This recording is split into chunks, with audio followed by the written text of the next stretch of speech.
Oui, merci Monsieur le Président. Permettez-moi, avant de commencer les propos concernant cette session, d'associer pleinement et totalement le groupe Côte d'Or Terre d'Avenir aux propos liminaires concernant la situation que vous avez évoquée.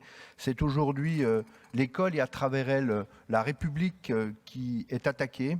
Face à ces attaques terroristes qui nous rappellent tristement l'assassinat de Samuel Paty il y a 3 ans, nous devons rester unis, faire bloc autour des valeurs qui fondent la nation française. Et il me semble indispensable d'être très fortement présent dans ce genre de situation. Aussi, la possibilité que nous avons d'aller cet après-midi à 14h participer pour montrer notre forte présence me paraît quelque chose d'important.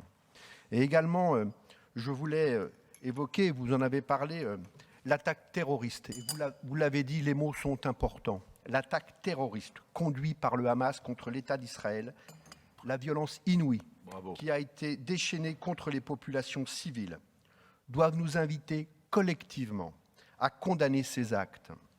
Dans le même temps, la réponse d'Israël ne peut pas être une vengeance aveugle qui s'abat sur l'ensemble de la population civile gazaoui. Et je fais mien les propos de Dominique de Villepin, qui appelait à une parole forte de la France pour rappeler le droit international et la nécessité de protéger les populations civiles de la bande de Gaza. Donc sachez que nous nous associons très fortement à ce que vos propos liminaires, bien évidemment, et que cela me paraît tout à fait essentiel. Merci. Je vais en revenir maintenant à la session à proprement parler, qui concerne notre Assemblée, et vous l'avez évoqué, notamment au sujet de la protection de l'enfance. Vous avez été, Monsieur le Président, récemment alerté par les professionnels de l'ACODEJ sur les difficultés croissantes que ceux-ci connaissent à exercer leur profession. Des difficultés qui impactent nécessairement la prise en charge des enfants et participent à rendre ces métiers moins attractifs. Quand on connaît déjà les difficultés à recruter dans ce secteur d'activité, vous avez été condamné par le tribunal à revoir votre copie concernant l'octroi des contrats jeunes majeurs, dont on sait que la loi Taquet, vous en avez parlé, les a quasiment systématisés pour les jeunes sortant de l'ASE. C'est une bonne chose pour les mineurs non accompagnés. Mais votre réponse est toujours systématiquement « le département est volontaire ». Cela n'est pas suffisamment visible. Mais l'État n'est pas au rendez-vous des moyens. Oui, Monsieur le Président, mais cette seule et systématique réponse n'est pas suffisante. Elle va nous conduire à des situations de détresse pour les jeunes et pour les professionnels. Le Conseil départemental de la Côte d'Or doit assumer pleinement son rôle, ses compétences en tant que chef de file des solidarités avec les moyens qui sont les siens. Oui, bien sûr, l'État doit également assumer ses compétences en la matière, en renforçant, et vous l'avez dit, les moyens de la protection judiciaire de la jeunesse, en abordant avec sérieux et urgence la question de la pédopsychiatrie, dont on sait que les services sont exempts aujourd'hui, en renforçant les moyens alloués à notre collectivité pour l'exercice de ses compétences, si important comme nous le savons tous. Et, je le redoute, cela ne semble pas être la trajectoire qui se dessine aujourd'hui. La loi de programmation des finances publiques tend plutôt vers une baisse des dépenses de fonctionnement pour inviter les collectivités à participer à la réduction du déficit public, alors qu'elles ne sont responsables de celui-ci de façon très marginale. Pour être parfaitement honnête, nous devons reconnaître que le gouvernement a évolué sur quelques points. La trajectoire n'est plus contraignante, mais indicative. Certaines dépenses départementales ont été retirées du calcul de l'évolution des dépenses de fonctionnement. Je pense notamment à toutes les aides individuelles de solidarité et aux dépenses liées à l'aide sociale à l'enfance. Et c'est heureux. Mais dans le même temps, nous redoutons de nous voir imposer des dépenses supplémentaires sans concertation préalable. Monsieur le Président, je lis dans la presse quasi quotidiennement que vous allez ou vous avez rencontré la Première ministre dans le cadre de fonctions de président de l'ADF.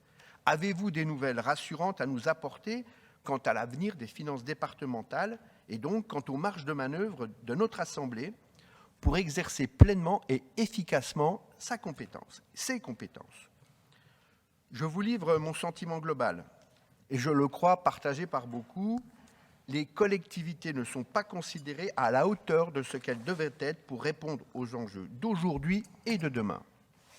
Même si cela peut sembler anecdotique, Regardons ensemble le nombre, et c'est d'ailleurs un des rapports de la session, le nombre de vœux que notre Assemblée adresse aux différents ministres. On a eu au total de 2 réponses pour 11 vœux en 2022.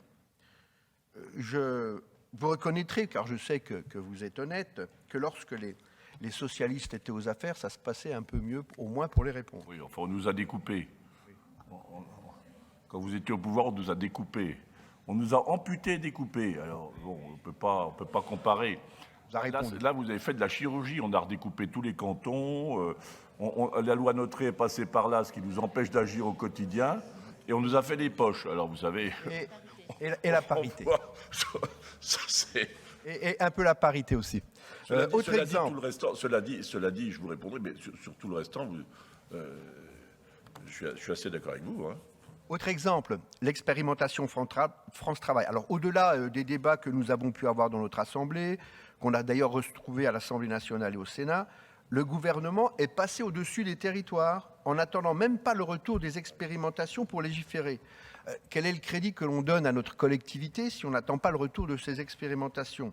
Chacun y allait de son expérience personnelle dans son territoire pour justifier d'aller à toute vitesse, quitte à griller la priorité des expérimentations.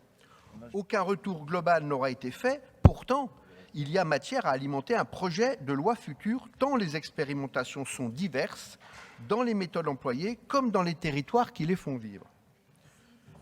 Je dis cela, et vous avez parlé tout à l'heure de la recentralisation, alors je dis cela avec d'autant plus de solennité que c'est ma famille politique, la gauche, qui a porté les grandes lois de décentralisation qui ont permis à notre pays de gagner en efficacité dans bien des domaines de compétences, en se rapprochant de la population, en étant plus proche du réel et des aspirations de nos concitoyens.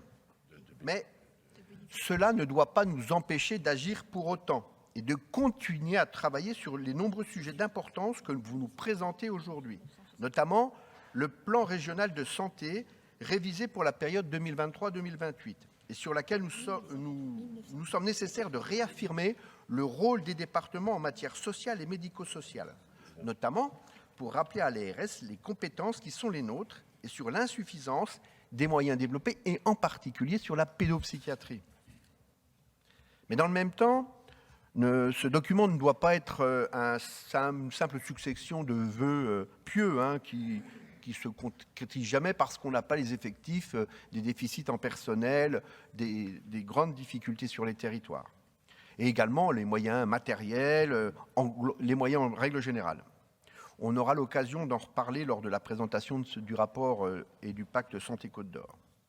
Quant, vous l'avez dit, aux décisions modificatives qui réajustent la hausse d'un certain nombre de dépenses et de recettes, dont une nouvelle rentrée des DMTO exceptionnels qui est la bienvenue, nous nous exprimons tout au long de la session.